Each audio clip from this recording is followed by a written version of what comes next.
More than half a pound of sugary frosty nuggets? I don't believe you. Trick or treat, mate. Jog on. That can't be real. Or can it? This has been a 24-week journey with one hell of a lady. It's been a test at times, but well worth it. Fantastic harvest. Let's get into it.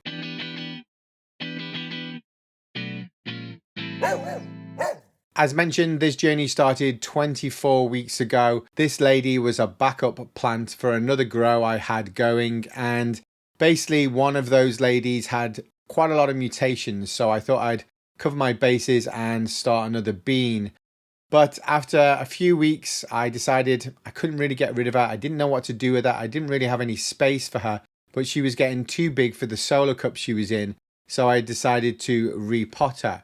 Now, just to get ahead of the game, I actually bought these Bruce Banner autos thinking they were autos, but actually they turned out to be photos. We'll get into that a little bit later on, but after a few weeks, I'd already moved her into the Spider Farmer tent under the SF2000 grow lights, repotted her again in a bud trainer fabric pot and given her some LST.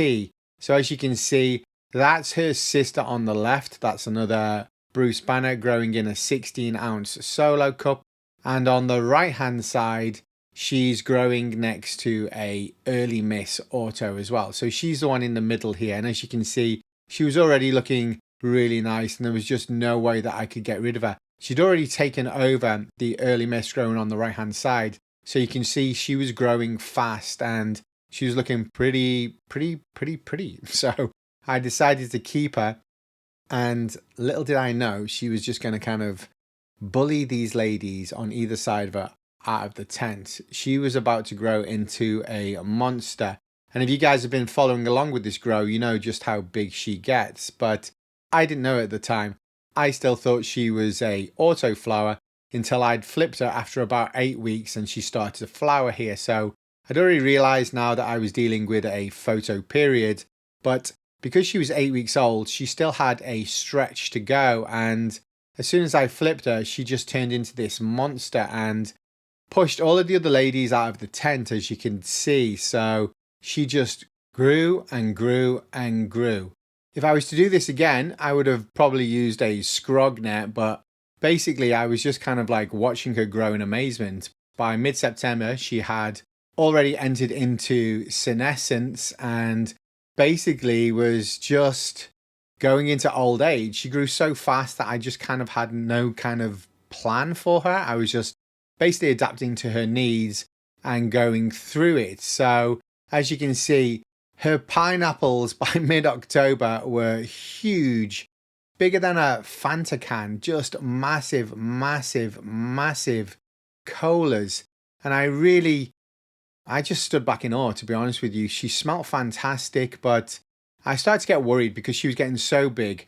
These nugs were threatening to kind of get bud rot, which would have been a nightmare when it was such a beautiful big plant that I decided probably it was getting very close to chopping her down. So she probably could have gone another week, but I decided just to be sure to chop her down. So this was very painful, but after the first snip it got a lot better. But yeah, it was very painful to chop this lady down because I was basically in awe of her. It's so weird how you become attached to these plants and then watch them grow. It's painful to actually chop them down, but she's beautiful. I knew that I had to kind of be careful with her because these buds are so big and so thick that the slightest bit of humidity could have triggered some bud rot, especially with the leaves going into senescence. It was hard for me to trim all of the dead and drying leaves, so wanted to be super careful. So it was a case of snip,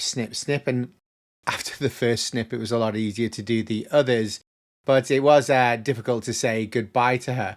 As you can see, the fabric pot was fantastic. It was more than enough. It was really good, so I do recommend this. This was a 5-gallon fabric bud trainer pot with the LST grommets in there, and it worked out fantastic, as you can see. So I'll definitely be using these again. I was surprised that there were no roots coming through the bottom because I was bottom feeding her for quite a while, but look at the size of this. She's She looks scruffy, but she's huge. So way beyond my wildest dreams that I thought I would be going to get nugs like this by the end of the year. And especially because I thought she was an autoflower and she turned out to be a photo period. It was like the best surprise. But realistically, yeah, she was beautiful. It's been a journey and a challenge, but I already could tell that I had to be very careful to make sure that these nugs were going to dry out in the best manner. So I don't have a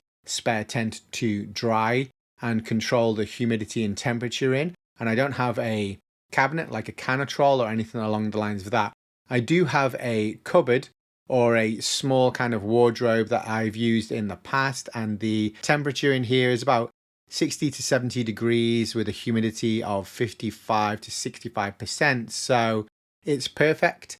After about 3 weeks, this is what I was left with, which is, it's kind of sad, isn't it, when you look at her in this kind of dried out zombie format, but basically this is what you're aiming for. Now, she still looks a little bit scruffy around the edges. You can see that I didn't do much wet trimming, so that also probably added to the dry period. If I was to do this again, maybe I would wet trim her off a little bit more, which would probably be a good idea, especially if you're dealing with buds this size. I think wet trimming is also going to help kind of, mitigate you getting any potential of bud rot. So there's a few things that I've learned, but she dried out nicely. As you can see, she's got a lot of sugar going on in there. So I'm really happy about that. I'm just going to have to trim some of these dried leaves off here and do my best to kind of like, make her look nice. In the past, I have not used any rubber gloves or any way to stop my hands getting sticky. And I don't really like trimming, to be honest with you. I'm just not a big fan of trimming, to be honest with you. It's not the most favorite part of the process to me. I wish there was an automated way of doing this, or realistically I could get somebody else to do it. But it took me hours to kind of trim her down here. I did my best. I'm not the best at this, and to be honest, got a little bit bored doing it, but I decided to keep some of the nugs in the same format. So basically left them on the stalk like this because I could tell that I wasn't going to be able to go through the yield on my own. So I've got a lot of friends that are looking at these top nugs right now, and I thought it's better to give them in this format so they can appreciate just how big she was and trim her down a little bit more themselves. So there's a few reasons that I kept them like this. A, I didn't want people to not appreciate how big she was and how big these kind of nugs were at one point. Also, I want to take some nice photos of them in this format, and then also basically presentation for when I share the wealth with my friends. The smaller nugs here, I did a lot of trimming on as well. There are no real kind of popcorn sized nugs off this harvest. All of the smaller nugs at the bottom are more along the size of a normal kind of plant's nugs. It's weird. There's no small kind of fluffy, farty little nugs off this plant. It's really, really a nice harvest. So really, really, really kind of happy, but at the same time, I've got too much. And so now I'm going to have to, share the wealth. Just look how sticky my fingers would have been if I weren't wearing these gloves, and look at all of the goop on the scissors here as well. So I definitely saved myself scrubbing my hands consistently and trying to get rid of the smell on my fingers for hours. Just look at the size of these. And I know you guys are going to say you've left the stalks in, but I don't really care. I'm going to weigh them separately, individually with the stalks in.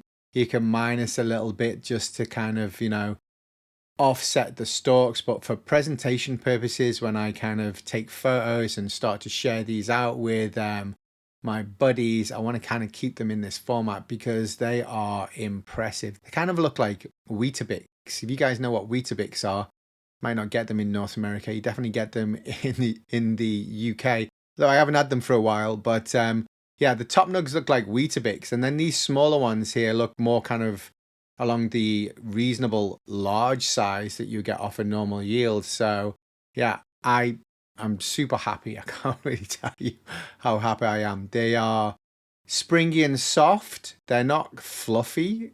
You're going to be able to tell when I weigh these as well that they are dense. They smell like deep. They smell very kind of like a deep bassy kind of smell. There's no high tinge to it. It's very like it's a very deep dank smell.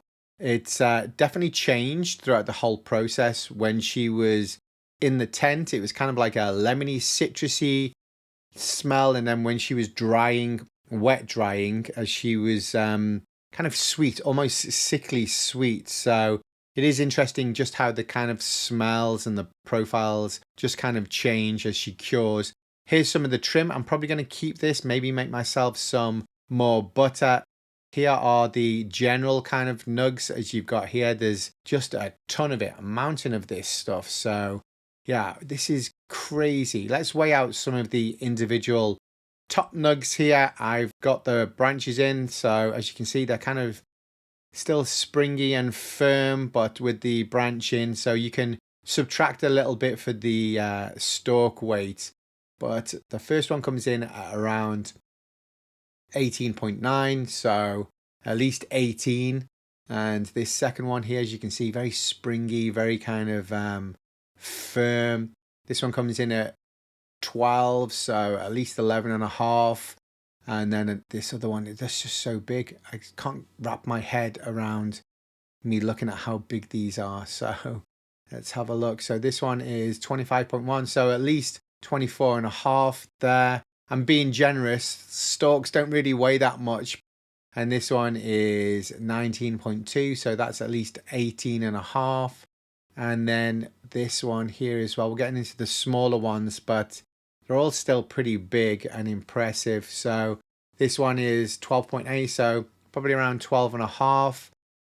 And this is the smallest one, or one of the smallest ones, and she is 9.1, so maybe 8 and a half. So when we do the final weight, we can definitely take off a few grams just to kind of make up for the stalks that I've left in there, but I'm pretty confident you guys are going to be blown away. Now, I did do a vote with you guys, and I asked 2, 4, 6, and 8. I already knew when I put that vote on that my final weight is not 8, it's more. So I know that this is more than half a pound. I'd already weighed it. I just wanted to see what you guys thought as well. And I was a bit cheeky by putting it 2, 4, 6, 8 and leaving, 9, 10, 11, 12 off there. But yeah, I just wanted to see what you guys thought. Some of you guys thought that it was below 4, and some of you guys thought it was around 8. So we're going to weigh this out right now. But I can tell you right now, I already knew that it was over half a pound. This is a half a pound Grove bag, just to make sure that I had enough space for her.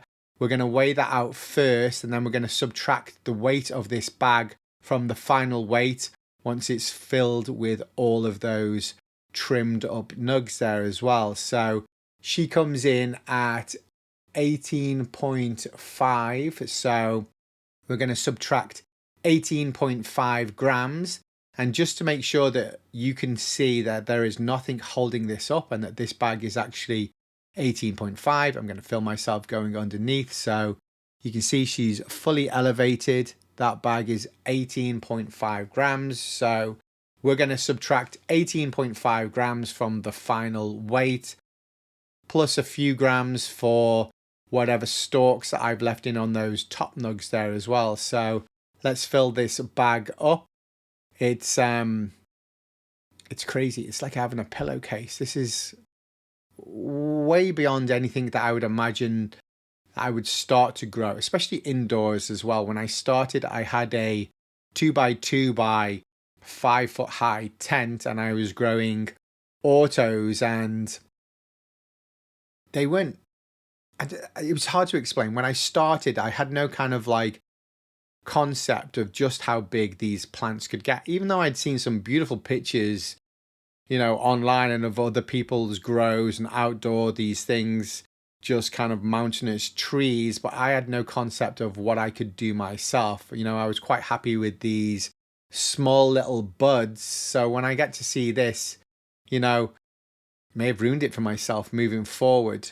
Actually, no, I wouldn't. So I'm going to stop there. So I would say it looks nice to have big nugs, but realistically, it's a challenge and you do run the risk of, bud rot. And that's the problem, isn't it? You don't want to kind of put all of these weeks and weeks and weeks worth of effort into your grow just for something that looks quite nice, but you end up ruining it because of bud rot, basically. So I'm quite happy with the smaller grows and I'm happy with the smaller nugs. I have got one other grow on the go at the moment that turned out to be a monster as well. But yeah, it's kind of like a different format of the way that one's growing. It has this one massive central cola, but I think honestly, it's also going to be a very similar kind of weight. It's definitely a similar size. Purple Punch that's turned out to be a freak. And I'll go into that in another kind of update video, but let's weigh her right now, and she comes in to about, let's have a look. She's coming into 321.7, and we're going to minus the 18.5 for the Grove bag, so that's 303.2 grams. Now, quick math on that, guys. You already know that that is above 10 OZ, right? So then you already know that that's above half a pound.